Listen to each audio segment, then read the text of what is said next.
Richard Skipper celebrates. Every show is a celebration.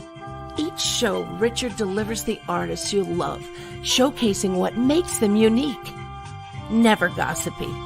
The antidote to a sometimes hectic world. Now, here's your host, Richard Skipper. Happy Sunday, everyone, and welcome to the latest edition of Richard Skipper Celebrates. I hope all of you have had a great weekend. It's been glorious here in New York. People are starting to emerge again. People are starting to rejoin the human race. People are getting out. People are being sociable. But wear your mask unless you know the people that you're around. And also socially distance. I am so excited about tonight's show because I am going to sit down and chat with an old friend of mine. And when I say old, I don't mean old chronologically. She's a lot younger than I am. But we met doing summer stock in Matunic, Rhode Island at Theater by the Sea in the mid-90s. And she has gone on to major success. I was going through pictures today. I have a photograph. This is Meredith and I backstage after her performance in White Christmas at the Paper Mill Playhouse. She has gone on to major success in film, television, stage, starring on Broadway. We're going to cover all of those things tonight, or as much as we can possibly cover. But in order to start on a trajectory in show business, you have to start with an audition. So I'm going to share an audition with you of Meredith Patterson, and the rest of you will get to meet Meredith on the other side. Here she is. Live and let live, love and let love. There are no finer sentiments than those. Live and let live, love and let love. That's what Jimmy tells the world wherever he goes. In London, in Paris, Bermuda and Rome, they love him just like we do at home. Who's that jingle gentleman with the silk hat, gray spats, striped pants, wide hats? I gotta be him, Gentleman Jimmy. Who's that swell celebrity with the glad hand, quick wit, New York's favorite? I gotta be him, Gentleman Jimmy. Why, Jim, we promise on voting day we will love you in November as we did in May. Hey! Who's that dapper, happy-go-lucky son of Broadway? We love James J. Walker.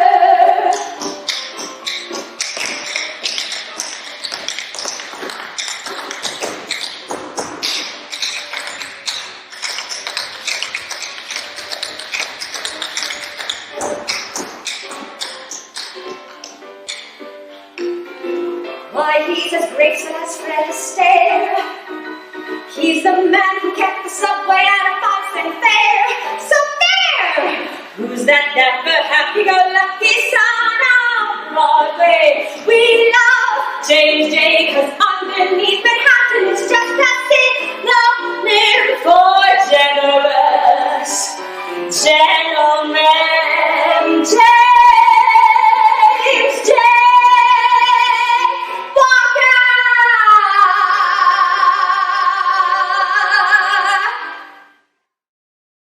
You got the job. I did it. That's this funny thing. I love that. I love that you shared that. Thank you, honey. What was that? What were you auditioning for that? You know what? It was for a show. It's so funny. This is a very interesting audition that I taped, and I just decided to throw it up on YouTube because I kind of liked it. But I didn't end up getting the job. It was for Encores for a show, which the title I don't remember. But that was actually me My dad was filming. I was up in my hometown on vacation, and I got a call from my agent to put myself on tape. And that was my elementary school stage that they had dressed with snowflakes. And I thought, this is the perfect place for me to do this. Of course. We're going to go back, and we're going to cover a lot of ground tonight. But before we look back, I want to look at where we are right now. And we are slowly emerging, as I said in my introduction, hopefully through a pandemic. And I want to ask today, first of all, marks 428 days since our theaters shut down. So I want to ask, how are you doing really in the midst of this crazy world we find ourselves in? Thank you for asking that. And thank you for saying really, because all of us in the entertainment industry, we feel like we have to kind of go, oh, we're so good. Everyone's strong in New York and all this. And the truth is that a lot of us, myself included, have been kind of lost without what we do. Because it's, you and I go back so many years, gosh, 25 years, maybe. I don't know. I'm not very good at math. But I definitely, it's been a while. I definitely, I've been doing everything I can since the beginning to continue to perform and be connected. And, platforms like this that you're using, it's a way that we can connect, but it's still a screen, right?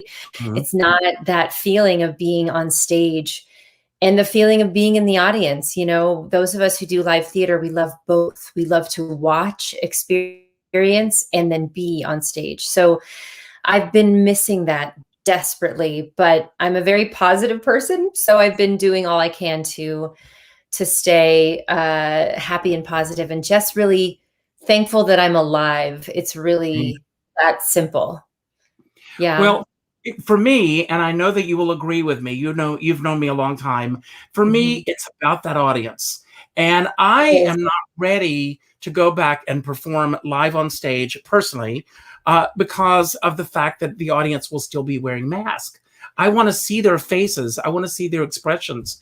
I want to see what they are experiencing out in the audience. What are your thoughts right now about live theater coming back? And have you had the opportunity?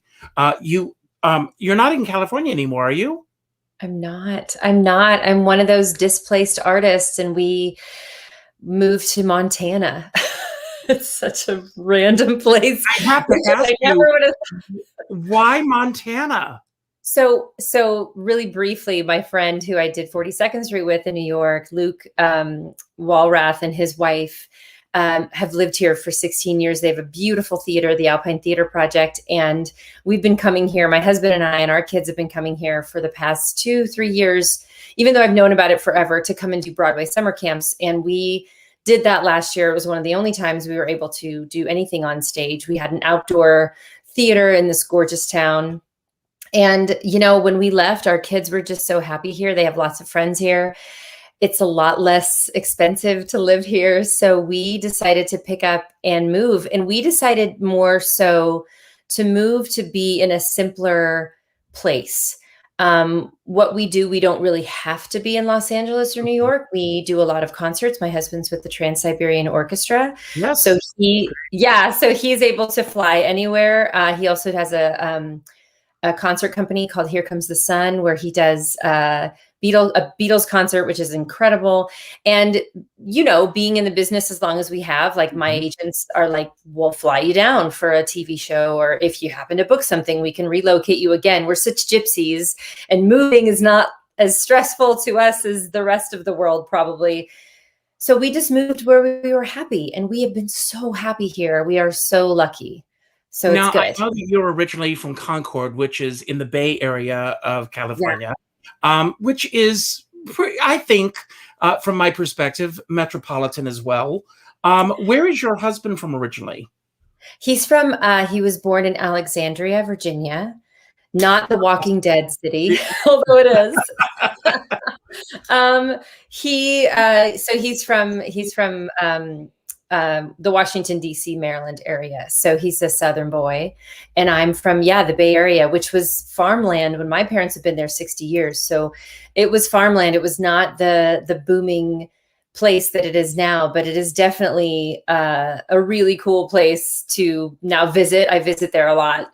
But that's where I'm originally from, Concord, California, which is where I believe Blue Note Records is. That's where it was founded. So. That's right. And I hope you don't mind my delving into your personal life for just a moment. No, not at all. You and your husband are both in the business. How did the two of you meet? Did you meet on a gig? What brought the two of you together? And what's the secret? I have to say, my husband, Danny, we've been together 31 years. He's not in the business. I can't even imagine, with all due respect to anyone who does this, being involved with someone in the business, because it's such an up and down life that we live. How did you two meet, and what's the secret?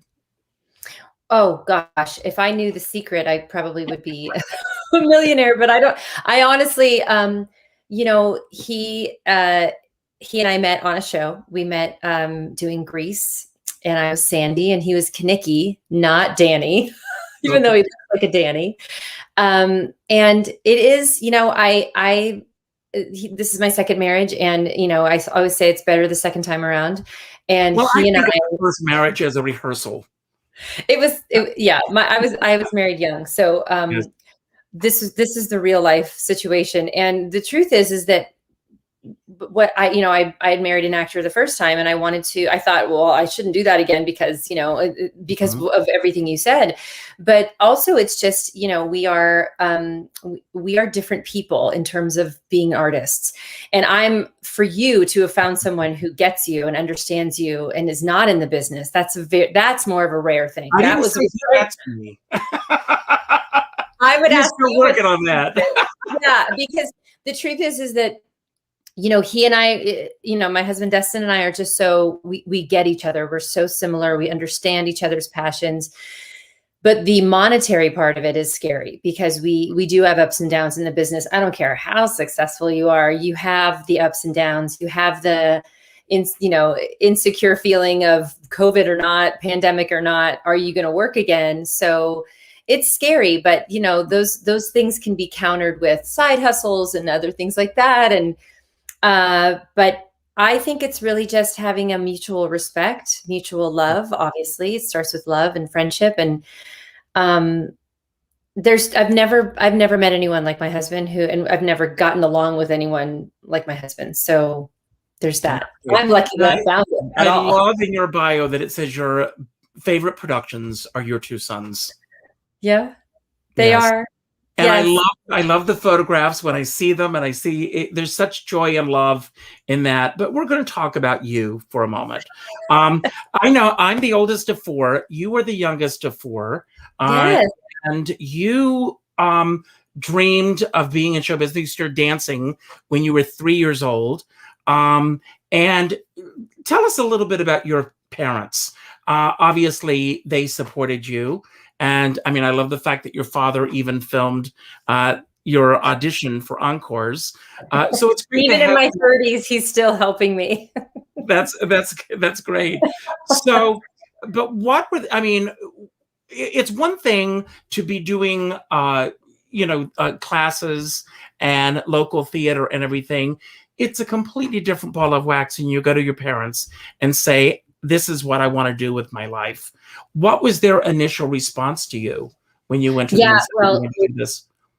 Oh gosh, my mother wanted to be a dancer, and my grandmother said it was not a real career. Mm-hmm. So there was that. And my mom, her other dream was to be a mother. So thank God for me, she, fulfilled that dream. And my dad was a child prodigy as a drummer, and is just, has immersed himself in jazz and the business on the musician side, very different than my side. But when I was a kid, my parents have always said, I don't care if you love to play chess or you want to be a doctor, whatever your thing is, we're going to support you. And we're going to just have you follow through with the commitment. That was always their thing. So from an early age, my mom took dance class to lose weight from having 4 babies, which she always looked amazing. But she started taking tap class at the Rita Barker School of Dance in Concord, California. Mhm. And I was, I was an infant at the time. So she would breastfeed me while I was watching my brothers and sisters dance. And then I was really the one who just wanted to stay in it. And I a la chorus line, I used to take my sister's tap shoes and run around the house. I could do that. Before I was allowed to be in class, because you're supposed to be 3 to be in class. So I was actually 2.5. And my mom went to Rita and said, she's driving me crazy.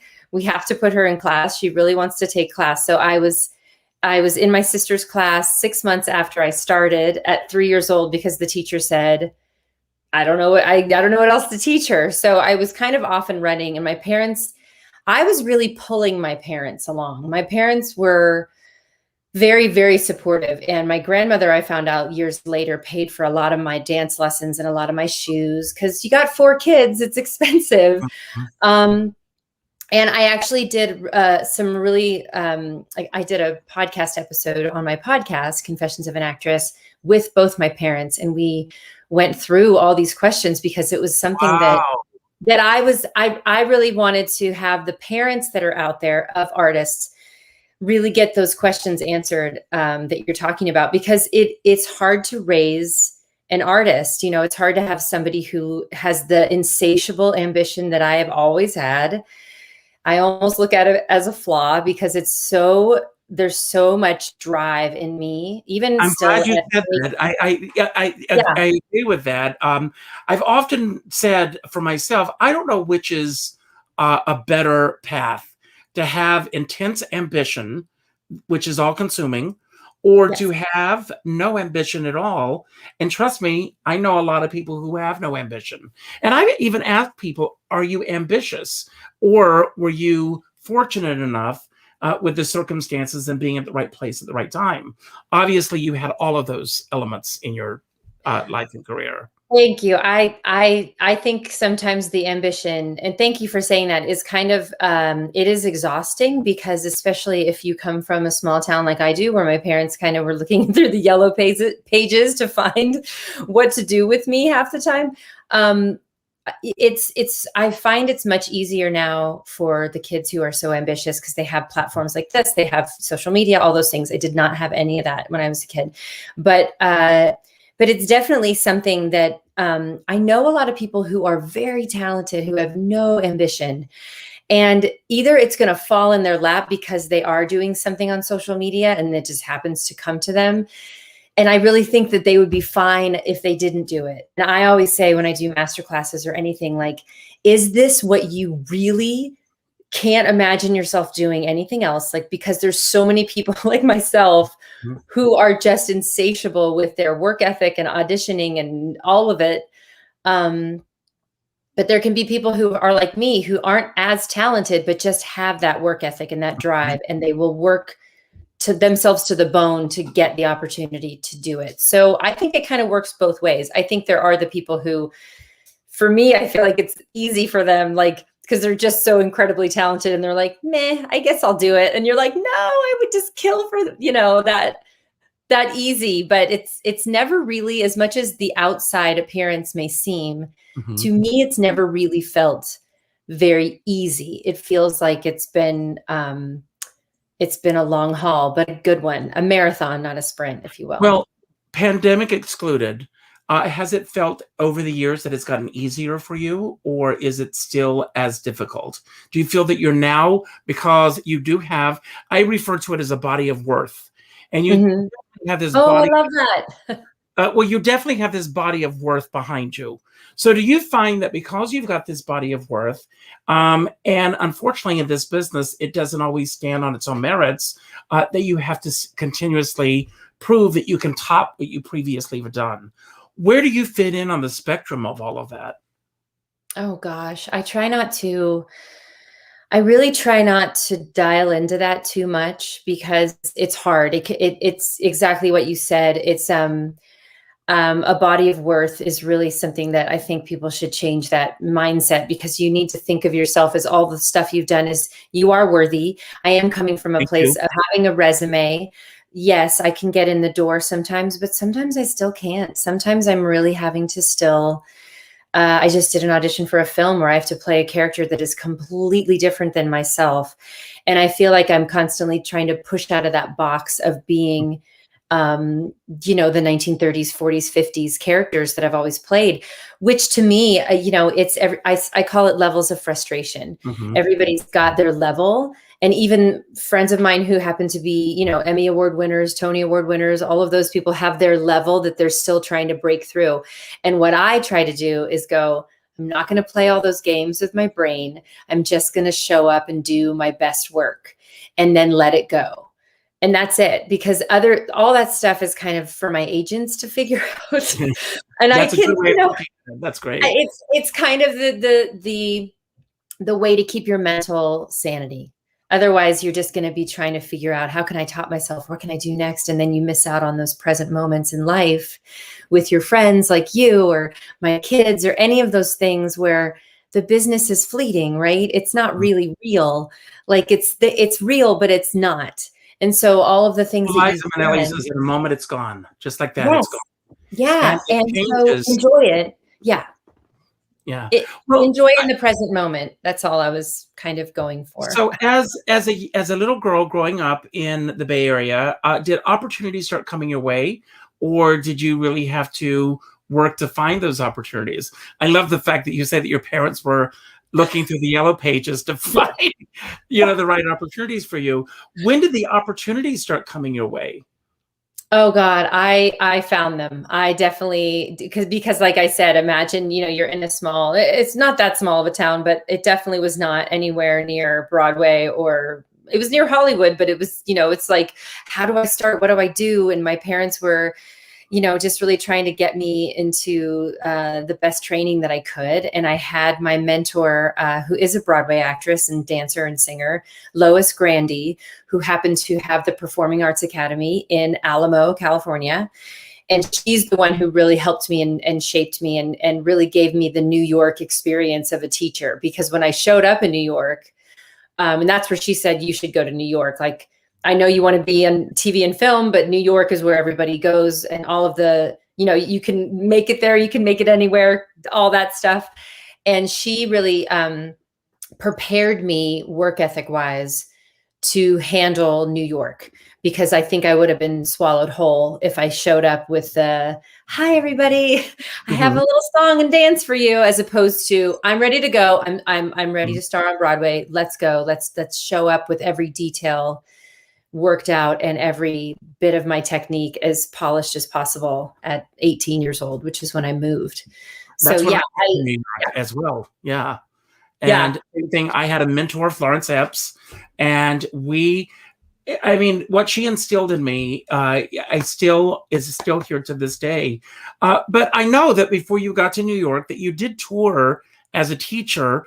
How did the move to New York eventually happen for you? I graduated high school at 17, and it was just because I, happened to be in my birthday's in November. So it's really no other reason. I wasn't super smart. But I graduated at 17, and my mom, she had me by the reins a little bit, because I wanted to move to New York at 13. I mean, if I could have, I would have been on the vaudeville circuit if it existed. So at 17, she said, whoa, hold on. You got to wait till you're legally 18 before you can go to the American Musical and Dramatic Academy, which is where I was accepted to school in New York. And I said, oh my gosh, I can't just sit around all summer. What am I going to do? So I auditioned for the Universal Dance Association, which is to teach dance around the country. And I toured the country and made a little bit of money to move to New York. So I technically left home at 17, but I wasn't really allowed to go to New York till I was 18. So when you came to New York, did you know anyone in New York? Did you have a place to stay? How did you jump into the water, so to speak? Thankfully, AMDA. I wouldn't have been able to do it. I'm absolutely Peggy Sawyer to my core. I would have showed up with a suitcase and a yellow scarf and ran into a theater if I could have. But I said, what's the shortest amount of time I have to go to school to get into New York? And that was AMDA at the time. And I knew my mom's best friend's sister-in-law who lived on 75th Street, Janet. And that was it. She's the only person I knew in New York. And I lived on 79th in Amsterdam. I was at the Lucerne, which was not a swanky hotel at the time. It was a very rat-infested, cockroach-infested dorm for AMDA. And I walked to the Ansonia and went to school, 5 days a week, and then went to Broadway shows on the weekend. And I was on scholarship at Steps Dance Studio, dancing every night. I was just insatiable, but that I didn't know a soul. And it was scary because Did you have any survival jobs? I had that teaching job with Universal Dance Association, but I didn't have much. I probably had like $500 or something. And my parents would send me, care packages. Remember those where they would mail you like, dried soup or something. And I know I got them as well. I worked at a coffee shop, the Ansonia Fine Chocolates and Nuts Espresso Bar, to make a little bit of side money, but I didn't really have, I had 15 months to survive because that's how long AMDA was before I graduated. And then I got a job right away, thank God. But I was really just eating top ramen on a hot plate on the floor for a while. And I have to ask you, how did you end up at Theater by the Sea? Because that's where you and I met. That's where you and I met. It was one of my first auditions, my first summer stock job I ever did. And I just looked in backstage like we all did and circled what I thought I was right for. I saw Marilyn Monroe and I went, oh, I at the time was doing Marilyn Monroe impersonations. I was popping out of cakes for people's birthdays. And that was kind of a survival job. I had won a Marilyn Monroe lookalike contest in San Francisco. And it was me. I was 19 at the time. I think it was when I first came home from school to visit my family. And it was me and like 10 other drag queens. That's it. Like I was the only like 19-year-old girl there with no wig, just my real hair. Well, I want to show you a picture because the same audition, I auditioned because they were looking for, do you remember this? They were looking for a Marilyn Monroe and a Carol Channing. Yeah. And here we are. Oh my goodness. Look at oh my goodness. And there's Lenny. Oh, and my Lenny God. Watts. Lenny Look Watts. How fabulous you look. I have to say, I was you were one of my like just idols in terms of like really, you have always done Carol the best that I've ever seen. That's in the past, but I will tell you, past, but it was fabulous. You also did Singing in the Rain. And was it that season that you did Singing in the Rain? Because I remember coming in, I was not able to stay for the production, but I stayed and saw the run through. And I'm thinking, is there anything this young girl cannot do? I mean, with all due respect, and I love you, Debbie, you put Debbie Reynolds to shame. I mean, you were just so phenomenal. And that was the first time I saw you. And then I went to the Paper Mill Playhouse to see you in Follies. And if we can talk, somebody else became a very good friend of yours in that production. And I wish that I had the picture here also from after that performance with Ann Miller. If you can tell us a little bit about Ann Miller. And there's a significant story that I love that says it's a testament to who this woman really is. Oh my gosh. Well, you and I meeting during Little Rhodey's Big Burlesque and Singing in the Rain, I got to star as Kathy Selden, which was a dream come true for me because I was raised with that movie. It was on repeat in my house and I wanted to be Debbie Reynolds. So the fact that you said that was just amazing. And then I went on tour with that show. Soon after that, I went on a one-nighter tour as Kathy Selden and loved it. Came back to New York and auditioned for this production of Follies at Paper Mill Playhouse. And I had always been a fan of Sondheim. I remember my audition song was I Remember from Evening Primrose. And I did not in a million years think that I would be in this production with all of these legends. I mean, the list goes on and on. of the legends, but the one that just floored me was Annie Miller. So Ann Miller, I grew up, of course, like all of us, watching, as the incredible movie musical star she was. But she was a tap dancer. So to me, anyone who's, has her shoes in the Smithsonian, like she is just, a god to me. And from the moment I met her, she just took me under her wing, and she just was so lovely and so wonderful to me. And we all, I became friends with her during that production. I didn't think that she actually would keep in touch with me. I thought she's, I was 22 at the time, I think. And she gave me her home phone number, back when we had landlines. Mm-hmm. And I was really scared to call her after we closed that show, because we only did Follies for about 3 months with rehearsal and performances and all that. But we were the talk of the town. I mean, it was supposed to come to Broadway, and it was going to be this huge thing. It should have come to Broadway. Yes, it should have. It's to the day Annie died, it was the thing that broke her heart for real. But I called her about 8 months after we closed. I finally got the guts to call her, and she goes, "Hi, hi, honey, it's Annie Miller." That's how she'd answer the phone. I know.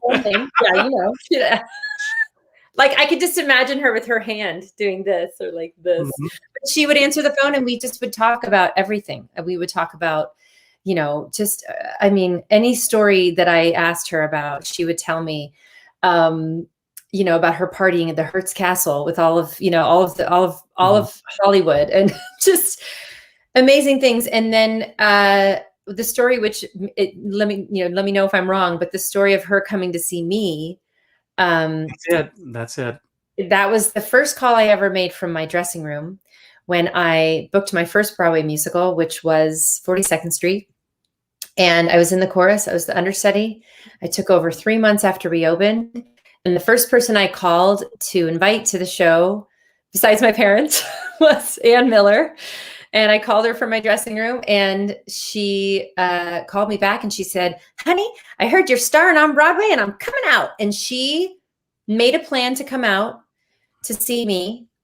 And there was a number in the show called Plenty of Money that was not in the original 80s production, but it was added because of all these other things. There was original number called Lulu's Back in Town. Mm-hmm. And they cut out of town, and then they added it back in, but it had Ann Miller all over it. I was in a red beaded number, which was very similar to her Too Darn Hot from Kiss Me Kate. That's all I thought of when I got in this outfit. Her red signature color. And she came to the show, and she was there September 6th, 2011. And I'll never forget it, because it was the greatest night of my life. She was in the 6th row wearing her red beaded jacket. And I had asked Randy Skinner if I could add some Annie-isms into the number. So adding little shakes of the hand, a little bit of this, a little bit of that. And he said, "Sure, go ahead." And I did it as a nod to her. I could see her through the whole show, because she was 6th row orchestra. And she came up on stage afterwards, and I could hear her cackling and laughing and loving every moment. She had the greatest laugh in the world. And we came up on stage, and she hugged me, called me her little starlet, and we went off to Sardi's together. I called Sardi's ahead of time and had her sugar baby's portrait put over our table.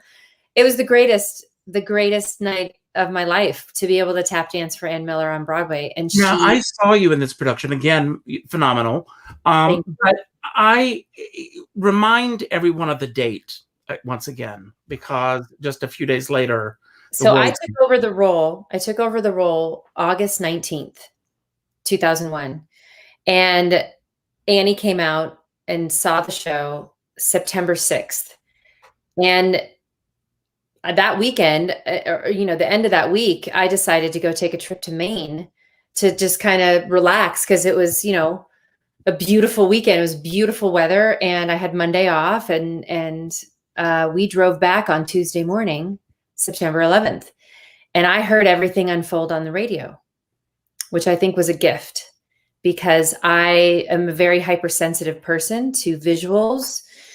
Most of us who are artists are very hypersensitive to energies and all of those things. And I just thinking about it now gives me the chills, because I'm glad I was I'm glad I was far away from that and didn't get to see or smell anything in the city. But the moment it started, that day unfolded in New York, all I wanted to do, I was just so tethered to New York. All I wanted to do was be there with everyone. And, you know, it's still, I'm actually writing my book. I'm writing all about this because it's 20 years. Can you believe it? I think it's great. I think it is amazing that you're writing this book. I can't wait to read it. I've lived most of it, Meredith. Yes, you've lived it. I have to tell you, you introduced me to one of my idols. I did? And in fact, yes, you did. And you did it so casually that I think that it probably was just another thing that you were doing. And it was at the Bay Street Theater, and you were playing Polly in The Boyfriend, directed by Julie Andrews. Yes. And after the show, you said, Julie, I want to introduce you to a friend of mine. Do you remember this? As you do. You're right. I probably just was like, this is my friend Richard. This is my friend Richard. And, and the first thing that Julie said to me, because I guess you had told her about my Carol Channing, she said, I've heard all about you. And she was asking me questions about me. And we must have spoken for about 10 minutes. I didn't want to monopolize her time after the show. Again, phenomenal in that production that you were. I've been there so many times. You have been there, Richard. You really have. I said, people that are watching, like when we were getting on here and doing sound check and doing all the things, it was the first thing all of a sudden I went all the way back to Theater by the Sea and it's like you are a connection to New York for me, and you're a connection to this business for me. And it's funny because in writing my book, which is coming out, and my projected release date is August 19th, 2021, which is the exact 20 years to the day I took over Peggy Sawyer, which is crazy. I hope you'll come back when the book comes out. I would love to. Yes. But I definitely in writing it, I'm ending it when I leave the show. And I'm not going to give anything away, but I left the show before the show closed. And if I hadn't left 42nd Street when I felt that it was time, because a lot of us who are in the business know when a role or when a moment is, when a chapter's done. And if I hadn't have left, I would have never met Julie. I would have never done The Boyfriend out in the Hamptons, because that was 2003. And it was an audition that I did that I honestly, I just wanted to meet her and say that I sang for her. I didn't think I was going to book this. I thought there's so many other women in this, in this business who could probably sing circles around me, who could sing like Julie Andrews. And I just, in my mind, I didn't think that I was at that level, because she's way up here and everyone else is, she's a god. And I booked it, and I just am forever grateful to whoever made that happen, myself or just the universe, to be able to work with her, because she is everything you want her to be. She is the most gracious, loving. She was incredible. And I always thank you for that. I have a photograph somewhere of us together from that. You in the photograph, obviously. But I'm reading right now The Listening Path by Julia Cameron, who wrote The Artist's Way. And she talks about these aha moments in a person's life. And I want to know from your own perspective, those of us who sit out here and see the trajectory of your career, we have our own aha moments for you. But what are the aha moments that you have that resonate from your solar plexus? My solar, that's such a good question. And I love her. I'm actually going to read that book now. My aha moments, I've always been a person who follows my gut. And that's with anything, with a project, with a person, with a, relationship, all of it, a moment, a feeling. And I follow those aha moments come to me really in my body. And I don't know if it's just being a dancer or an artist, but I feel like it's something I'm really in tune with. So there's been many moments like that, which I've been combing through in my life since this 20th anniversary book that I'm writing. But even just in thinking about moments like meeting Julie and having a moment where I get the phone call that I got something in the business that is a culmination of such a compound effect of work that I've been doing since I was a child. You know, the fact that I used to impersonate Julie Andrews' accent, you know, who knew that I would ever use that, or who knew that I would ever have that opportunity? But I think, you know, I'm the kind of person, my aha moments or my tracking my life is if I'm 90 and I look back and I'm mad that I didn't do this one thing, or I feel like I'm being drawn to do this thing. That's my kind of my compass. That's kind of my place that I always kind of think about. And this book is one thing, you know, working with Julie Andrews is another thing. You know, just if something presents itself, I go, aha, this is it. Or nope, that's not for me. I'm going to pass that on to someone else, you know, or that's not my journey. And it's, you know, I think that's the best way to be for myself anyway. And what was the question? Yeah, it does answer my question, but what was the catalyst for you to sit down and say, I'm going to put my life on paper? And what is your process in terms of writing it? Have you kept journals over the years? Yes, I did. Yeah. And that's the only reason I really feel like I knew in my 25-year-old self that this was and this was even before 9/11 came into the book, like even before, because who could have predicted that being a part of it? It's just the story of the audition process, getting the show, being the understudy, going on, the moments when I went on in the middle of the show at the same time that that Peggy went on for Dorothy. It's a life imitates art moment. I remember being outside the stage door with Kelly Barkley, who was our dance captain. And she's from Texas. So she goes, girl, you got to write all this down because this is amazing. You just lived a Broadway story. Like, this is one of those stories you hear about. And I remember that going, don't forget this, Mare. Don't forget this. Go write it down. And I've always been someone who journals. But being a somebody journals since you were 16 or whatever, and then writing a book is very different. Obviously, I have such respect for people who are writers. I've hired an editor and a writing coach, and I'm working with him. His name is Howard Levy. He's amazing. And he was in New York during 9/11. So that meant a lot to me. I've been a New Yorker. And I'm really just, again, going with my gut. And every time I get into a vulnerable place where I'm like, nobody cares about my story. Who's going to care? Or all those things we do to ourselves. I go, my story is my story. I want to tell this for my children. And if nobody else reads it, I want to have it written down for my own personal history.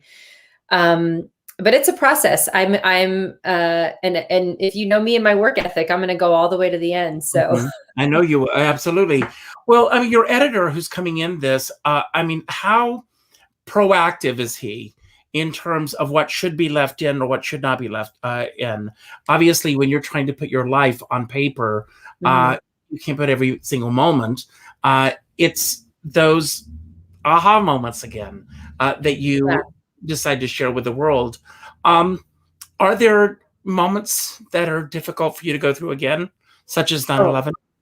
Oh, absolutely. In fact, my husband, who's going on this journey with me, because every time I write something down, I then go and I will have a moment of just talking about what I just wrote and crying and going, oh my God, I completely forgot about this.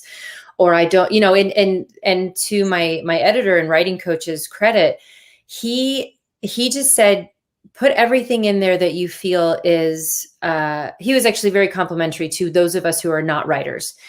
We are storytellers. That's what we are. So you know how to tell a story, and it's your story. So no one's going to know how to tell it but you. So tell it, be as expressive, or you know, throw up the information as much as you can. And my job is to hone it in and to shape it. And he hasn't taken anything out. I mean, I have a lot in there. My personal history is about 3 chapters now, because of the fact that it's important to have those aha childhood moments of The fact that I used to stutter, the fact that I used to, have moments in my life where I was told I'd never be a singer. Those things are going to through line through, moments where people learn about me and they're like, oh my God, I can't believe that she was told this as a child and now she's starring on Broadway. So it's really finding the things that I feel will resonate to me, and then hoping that everybody else feels the same. But as of right now, we're plowing forward without really taking a lot out. So now, without mentioning any names, because I'm all about celebrating, has there been a moment or someone that you've worked with that was a very difficult moment for you in your career? And how did you manage to work your way to the other side of this? Because I'm always interested in that aspect of a person's life, because those moments do make us stronger. absolutely. And yes, I'm all about celebrating as well.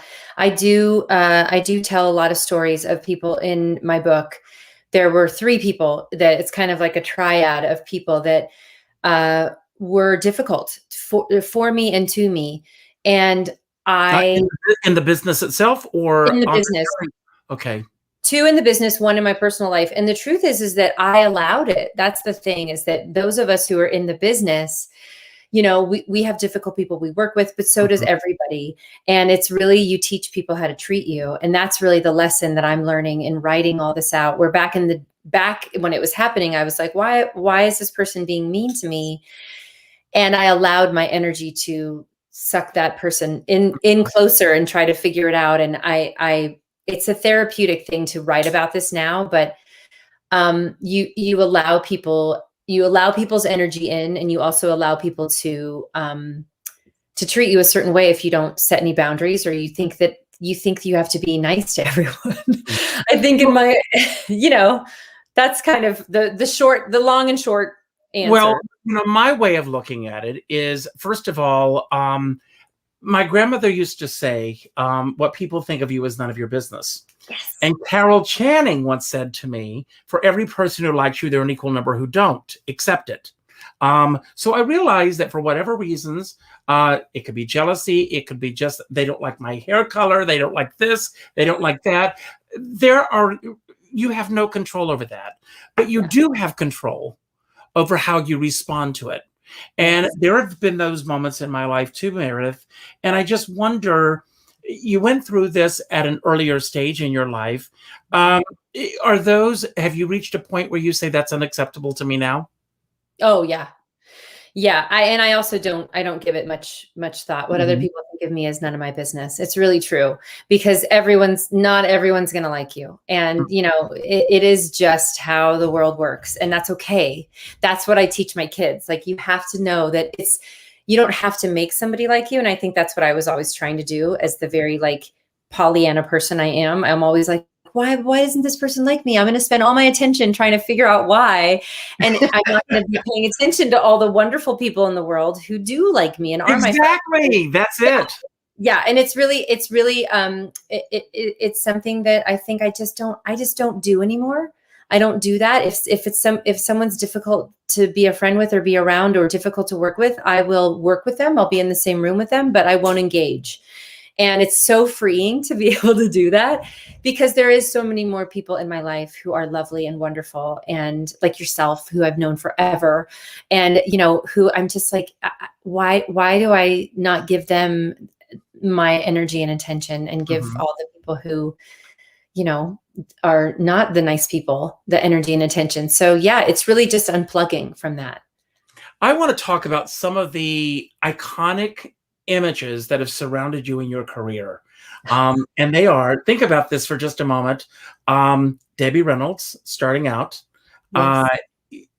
Ann Miller, Ginger Rogers, yes, Marilyn Monroe, and Julie Andrews, who very much is still with us. But all of that iconic energy has surrounded you throughout your entire career. Have you ever thought about that?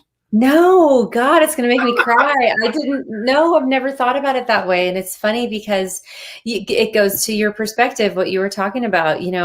We all have our moments where, pandemic or not, we feel like, what's next? And are we going to this and that? And I've really been surrounded by these incredible legends and been able to, And there are a few more. Let's talk about a few more of the Donna McKechnie, Phyllis Newton, Kay Ballard, all Eddie Bracken, all on the same stage, and there you are. It was just so exciting to see you. And then, we'll go a step further. White Christmas, Lorna Luft, Judy Garland. There are all those connections that are Rosemary Clooney. Rosemary Clooney. So this is going to be in my book. I was a coat check girl. One of my side hustles when I first moved to New York was I was a coat check girl at the Rainbow Room, and I worked at Rainbow and Stars.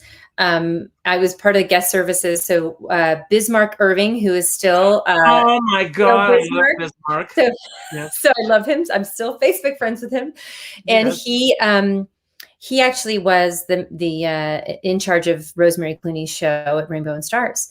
And when they were looking for someone to help him to seat everybody and help take care of Rosie, he brought everybody together and said, this is the show we're doing. We're going to have a lot of people come in, a lot of, celebrities and old Hollywood. And he said that he saw the excitement building up in my body especially when he said Rosemary Clooney, because he was looking for someone who knew who she was and had the respect for her.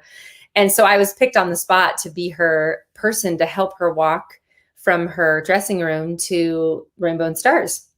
And the stories she told me about White Christmas and Vera Ellen, and her boyfriend at the time was in Pal Joey with Gene Kelly on Broadway. And I just was in heaven. And who knew that years later I was going to be doing White Christmas and thinking of all these stories that Rosemary Clooney told me, even about like the costumes, about Edith Head and her costumes, and how all of these incredible stories that I was just so fortunate to be surrounded by. So yeah, that's going to be a little bit of that's in my book as well, because I couldn't that's such a part of my history, and seating Deborah Kerr at the Promenade Bar and having her talk to me about Montgomery Clift and what it was like working with him, and her gorgeous red hair, and she's like, "How do you know who I am?" And I'm like, "What are you talking about?" Well, again, Miss Epps, she instilled in me. She said, every time you walk on stage, every time I'm in front of a camera, I carry with me the mantle of every person who's gone before. I try to honor them in everything that I do. That's what separates you from a lot of people in this business, Meredith. That innocence is still there. It's still in your eyes. I want to tell everyone, I have some incredible film work that I was going to share tonight as well. But I'm going to keep that because I want to bring you back for when your book comes out. No, I want you to come back and we'll talk about all the stuff that, that you've done, on film and television. And, I'll be channel surfing, and there you are. And you have been in some horrific moments on television. Oh yes, the person of interest was my favorite, where I got to be duct taped and tied up, and that was a really fun one. But I would love to come back. I would love to come back and talk about the book. I would love to have you be on my list of one of my people to read it before anybody else. Oh, I'd love to. Your opinion means a lot to me, and I'm just so fortunate. I feel like I'm just starting. It's so weird to be in the business 25 years and to feel like I'm still starting. I feel like I still am 25 sometimes with my excitement to be a storyteller, to be back on stage just gets me so fired up and in such a wonderful way. And it's funny because most of the time, especially in writing my book, when I want to be center stage, it is that I want to be standing on the shoulders of all these people. It's not really about me. Mm-hmm. Yes, of course I would be, I would be lying if I said I didn't get this excitement and attention being the youngest of four and growing up, with wanting to clear the furniture and dance for my family. Was your family there for opening night? They were there. My sister and her husband were there opening night. When I took over Peggy Sawyer, my mom and dad and my grandmother, who thought being a dancer wasn't a real career, came to see the show, and she, she just was crying, and she said nothing, they came after September 11th actually, and they had already planned their tickets, and they said nothing. She said, nothing will keep my granddaughter, or nothing will keep me from seeing my granddaughter star on Broadway. So, well, I want to ask you, when you walked out on that stage as Peggy Sawyer for the first time, were you able, starring in the show, were you able to really drink it all in and really be in the moment of what was going on that night? Or was it an out-of-body experience for you? It was out of body, especially, and this is going to sound so cheesy, but the spotlight was so bright. I remember it being I walked out with my suitcase, and I brought my head up, and it was just blinding. And I remember my agent was there, and I heard this one singular clap that was my agent. And God bless our agent. God bless my agent. But it was just blinding. But I do remember, and that was definitely a journal entry that I wrote, with as much detail as possible, because I wanted to remember it. But as any understudy will tell you who goes on Broadway for the first time, you're just, I hope I don't mess up. I hope I get through the show. I hope I make everybody, feel comfortable and all those things. But every time in the year and a half I got the chance to play Peggy Sawyer, I really, really, even if I was tired, and I considered it golden handcuffs, because sometimes we do, if we're starring on Broadway, we're tired. But I walked out on that stage and I said, someone is seeing their first Broadway show, and how lucky am I that I get to star in it? And I would give it my all. And I would give it to the point where my legs were numb at the end of the night. And I would just be like, I get to do this again. It was never a chore for me for more than 10 minutes. I would swipe that thought away and go, I get to tap dance on Broadway in sequence. What a job. And every time I did White Christmas, same thing. I really just, that just didn't last as long. I really wish we could have done it all year, but it was just a 3-month thing. And I'm telling you, every time that I've seen White Christmas, that moment at the end, when it starts to snow, I am in tears every single time. But I want to ask you, we are going to run out of time, because I want to respect your time, and you've got to get back to your favorite productions. So I want to ask you, looking back over everything, what would you say to the 5-year-old Meredith Patterson from where you stand today?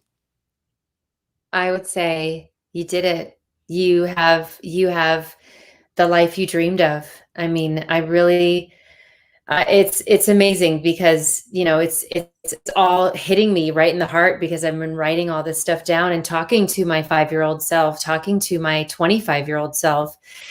And I hope everybody who's watching this, who maybe is, looking back on 20 years of their life and goes, you know what? Like, life is great. I am alive. I am able to still tell stories and dance and sing and act. And how lucky am I? I just feel so lucky all the time. I am so proud of you, but don't go anywhere for a moment. I want to thank everybody for being here tonight. If you enjoyed the show, if this is your first time, and if you haven't done so already, please subscribe to Richard Skipper Celebrates on YouTube.